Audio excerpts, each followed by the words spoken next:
You're watching the award-winning GHS-TV, a nationally recognized student television station. Welcome to GHS-TV's live coverage of Election Night 2016, an historic presidential race, a battle for the Senate and House, up-to-the-minute results, in-depth analysis, insightful discussions, profiles of the presidential nominees and running mates, and exclusive local reaction. This is Election Night 2016. The race for the White House ends tonight. Who will America choose, Donald Trump or Hillary Clinton? Hello and welcome to GHS-TV's award-winning coverage of Election Night 2016. I'm your moderator, Sarah Mayers, coming to you live from the campus of Germantown High School. We'll be on air and online tonight until 10 p.m., bringing you results from all the night's major races, including the historic presidential race. We'll also pay attention to close U.S. Senate races, like the one in New Hampshire between Republican incumbent Kelly Ayotte and her challenger, Governor Maggie Hassan. In addition, we'll keep you updated on which candidates will represent Tennessee in the U.S. House of Representatives. But our coverage won't stop there. We're keeping our eye on both houses to see if Republicans can tighten their grip on Congress or if Democrats can make crucial gains. GHS-TV will also focus on the local elections that matter the most to you, our viewers. We'll check in with our political analysts, Rob Edwards and Stephanie Thomas, who will break down the numbers for you and talk with area politicians and newsmakers. On top of all that, our student reporters will bring you stories from across Shelby County. Now, let's meet our anchors and catch our viewers up to speed with the latest results. Maggie Latham is covering the race everyone is talking about, the presidential race. Hi, Sarah. Over the next 2 hours, I will keep you updated on the hottest races from this year's historic presidential election. Democrat Secretary of State Hillary Clinton makes history as the first female candidate on a major political party ballot. She's facing Republican billionaire Donald Trump, who, if elected, will be among a handful of presidents with no prior political experience.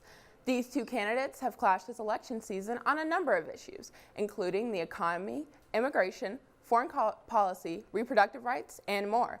I am tracking the results of the tightest battleground states, including Florida, Ohio, Nevada, North Carolina, and Utah. With that being said, let's get to some results. Starting off in the toss-up state of Florida, CNN is reporting with 91% of the votes in that Hillary Clinton has 48% of the votes, while Donald Trump has 49% of the votes. This is an extremely close race, and its 29 electoral college votes are key for a candidate if they want to reach 270. Moving on to another toss-up state, North Carolina, CNN is reporting with 61% of the votes in. Hillary Clinton has 50% of the votes, while Donald Trump has 48% of the votes. This state went Democrat in the 2008 presidential election, but Republican in the 2012 presidential election, so it could go either way. Sarah, it's still too early to project the winner, but I'll be back shortly with more updates. Maggie, it seems we've talked a lot about third-party candidates this election, and they've made quite an impact on the ballot. You're right, Sarah. This year has been quite unusual with third-party candidates, especially in the battleground state of Utah. Independent candidate Evan McMullin has led against Clinton and Trump by very large margins. If he were to win the state, it would be the first time in history that a third-party candidate has won Utah. Of course, I'll be keeping up with the polls as they come in, so it'll be interesting to see who will win this state. Thank you, Maggie. As we wait for the polls to close across the nation, let's take a closer look at our presidential and vice presidential nominees. First up, Hillary Clinton. She's trying for the second time to be the first female U.S. president. Let's take a look at her rise to political power.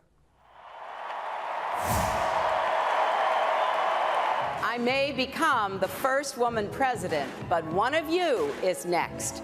Thank you all. Born on October 26, 1947, Hillary Dine Rodham was the first of 3 children, and only daughter of Dorothy Howell, a homemaker, and Hugh Rodham, a textile industry businessman. In 1965, Rodham attended Wellesley College, where she majored in political science. After graduating in 1969, she went on to Yale Law School. While there, not only did she receive her law degree, she also met her future husband, Bill Clinton. In 1992, Bill Clinton became the 42nd President of the United States. thrusting Hillary into the national spotlight. Along with updates from our Germantown High School television student anchors you've met so far, we are also joined by our political analysts, Rob Edwards and Stephanie Thomas. They will offer insight on many races and have conversations through the night with politicians and newsmakers from around the Mid-South. Let's head over to Rob and Stephanie right now. Sarah, thanks. We are here in the GHS-TV studios at Germantown High School for our 34th year of live election night coverage. I am Rob Edwards, a former TV news producer and GHS-TV alumnus. I must say it's great to be back inside the TV studio and work with these student producers and anchors who are bringing anticipated results from today's election. This year, I am pleased to be joined by my co-host, Germantown High School International Baccalaureate instructor Stephanie Thomas. Stephanie has been teaching for 17 years, 7 of which have been at Germantown. She sponsors Habitat for Humanity and is also the co-sponsor for the National Honor Society. Throughout the night, Stephanie and I will interview local politicians and newsmakers. We will also analyze the various races and the results as they come into our Election Night 2016 headquarters. I want to bring in Stephanie now and briefly talk about the 3 words that everyone's talking about tonight. They happen to be the same word, Florida, Florida, Florida, in the mantra of the great Tim Russert. We've been following this presidential race, and it's amazing to see how close the numbers are right now. From the race for the White House and the battles on Capitol Hill to our own choices for Germantown aldermen, the 2016 election has been one of the more memorable in recent years. GHS-TV student reporter Amber Allen and videographer Andrew Pollard were at the polls today to find out what brought out so many eager people to cast their ballots. A rainy start to Election Day didn't stop people in Shelby County from getting out to the polls to vote. And while there were many races on the ballot, the one most people were talking about was the race for the White House. But how do voters feel about each candidate? If it's Trump's president, I see better than average or better than mediocre. A lot of wasted time with the 2 going back and forth at each other, not looking at the needs of the people. Many around the country say they are concerned about Hillary Clinton and Donald Trump's policies, specifically policies on foreign relations, immigration, and the economy. I think one candidate is stronger than the other one. I think the other candidate does not have a clear understanding of the politics that are involved or what is necessary to keep the relationships going in some of the countries. The drama between the 2 candidates and their supporters has even made some people uneasy about the outcome of the election and whether the country will be able to recover from it. Has been keeping a close eye on what is going on with the U.S. Senate. Caleb, how are things shaping up? Sarah, a lot of results have poured in for the U.S. Senate, and we have a lot of projected winners. First on our list is the state of Kentucky. ABC News is reporting with 92% of the vote that Republican incumbent Rand Paul is the projected winner with 58% of the votes over Democrat Jim Gray, who's trailing with 43. This is no upset because Rand Paul not only is the incumbent, but he's also been leading in the polls since the very beginning. Another race on our list is Maryland. NBC News is reporting with 7% of the vote that Democrat Chris Van Hollen is the projected winner with 76% of the vote against Republican Kathy Saliga with 22%. Prior to his Senate election, Van Hollen also served in the House of Representatives in Maryland. Next up, we have Oklahoma. Politico is reporting with 37% of the vote that Republican incumbent James Langford is the projected winner with 67% of the vote against Democrat Mike Workman, who's trailing with 26%. Also, we have the state of Arkansas. Politico is reporting with 42% of the vote that Republican incumbent John Boozman is in the lead with 60% of the vote against Democrat Connor Eldridge, who's trailing with 40%. Next, we have the state of Kansas.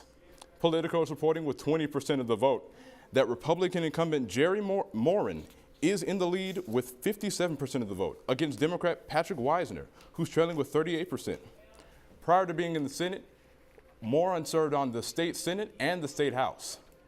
Also, we have the state of North Dakota.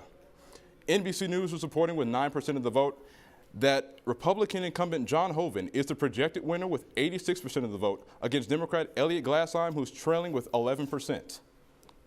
Sarah, I'll have more results for you soon. Over to you. Caleb, based on the results you've seen so far, how do you think the presidential race is affecting the U.S. Senate race? Good question, Sarah. With all the controversy surrounding the presidential candidates this year, whether Senate candidates support them has become a big question and a deciding factor for many voters. Pat Toomey, a Republican incumbent in Pennsylvania, came under fire from his Democratic opponent Katie McGinty for not expressing whether he would vote for Donald Trump. Now, in a close race like this one, Toomey has chosen to stay silent, hoping to appeal to both Trump and anti-Trump supporters. However, a number of senators running for re-election are expressing their opinions of both candidates, and that strategy could play out in several different ways depending on who shows up to vote. Thanks, Caleb, for that insight. Now we'll head over to Deborah Noel to see how the U.S. House races are shaping up. Deborah? Thanks, Sarah. Races are really beginning to file in, and I have a few more results. NBC News is reporting for Illinois District 10 with 46% of the votes in. Democrat Brad Schneider is trailing with 46% of the votes. And Republican incumbent Robert Dole has 54% of the votes. And he is seeking re-election for his second term. Right now in Florida District 18, NBC News is reporting with 90% of the votes in. Democrat Randy Perkins is trailing with 43% of the votes, and Republican Brian Mast has a lead with 54% of the votes. And Patrick Murphy, who is the incumbent of this area, chose to run for Senate. Now let's take a look at New York District 19. NBC News is reporting with 2% of the votes in. Democrat Zephyr Teachout is trailing with 38% of the votes, and Republican John Faso has a whopping lead with 62% of the votes. Incumbent Chris Gibson chose not to seek re-election. Another scorching race is Texas District 23. NBC News is also reporting with 9% of the votes in. Democrat Pete Gallego is trailing with 46% of the votes, and Republican Will Hurd is leading with 50% of the votes. Our time tonight is winding down. Let's check in with presidential anchor Maggie Latham. Thank you, Sarah. Tonight, we've seen some shocking results in regard to battleground states.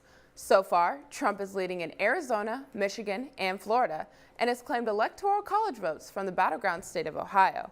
It is really interesting to see these numbers in Florida, as Trump and Clinton have been head-to-head in this state's polls throughout the night. As of now, Clinton has claimed electoral votes from New Mexico and is leading in Colorado. Clinton's victory may be at least partially due to the increasing support of the Democratic Party by Latin American voters.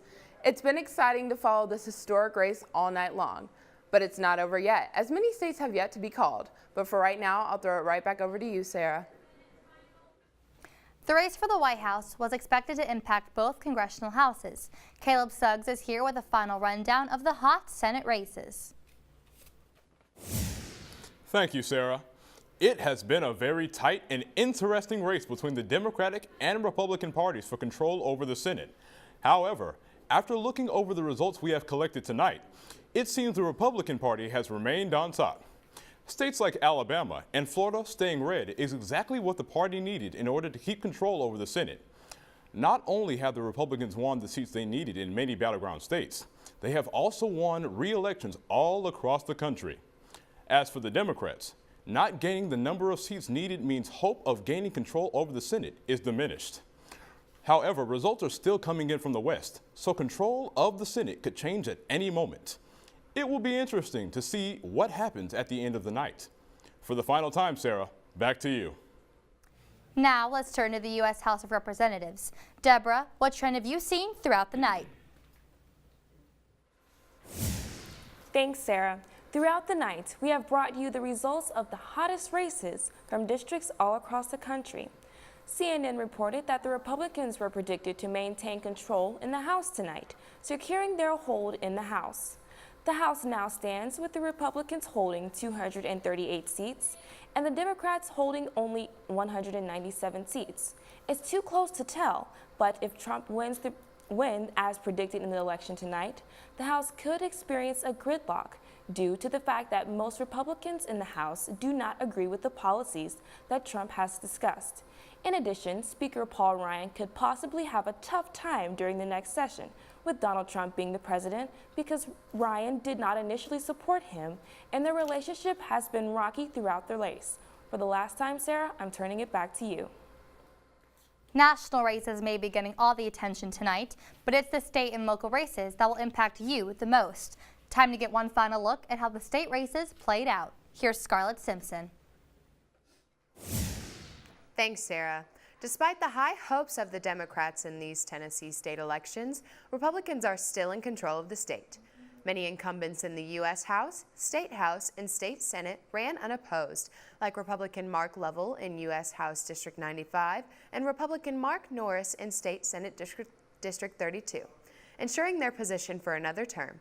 However, there were some unexpected turns in some results, like U.S. House 5 early on in the race. Stacey Rice Snyder threatened to take away Jim Cooper's position, but as the race went on, Cooper came out on top and kept his hold on the district seat. Other than these few unexpected results, there were no other major upsets in the Tennessee State Senate and House elections or the U.S. House elections, keeping the state red. Back to you, Sarah. I want to bring our presidential anchor back in for just a moment. Maggie? Looking at the Electoral College map right now, it seems to be in the math for Donald Trump to become the next president of the United States. Do you see a path for Hillary?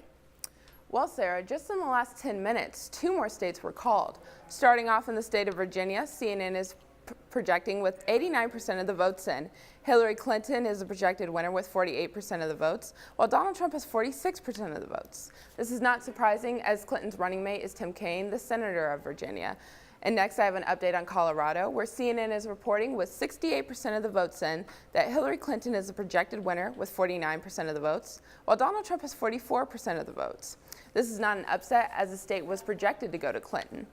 And looking at our Electoral College votes, Hillary Clinton has 131 Electoral College votes, while Donald Trump has 167 Electoral College votes. With the states left to be called, I would say it's still too close to call.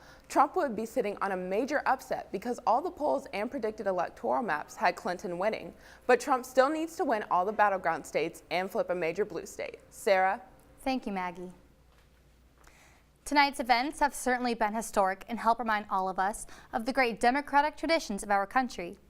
I'd like to take this opportunity to thank all the guests on tonight's show and our wonderful anchors, producers, and TV crew members who made this production possible. A special thanks to Rob Edwards and Stephanie Thomas for their political analysis throughout the evening. I hope you've enjoyed our show. Be sure to join us in November 2018 when GHS-TV takes you through another night of exciting election coverage. And please don't wait 2 years to tune in again. GHS-TV has many wonderful local shows just like this all season long on ghstv.org, where we are streaming 24 hours a day. On behalf of all of tonight's anchors and the entire crew, thank you for watching Germantown High School's live coverage of Election Night 2016, and have a great evening.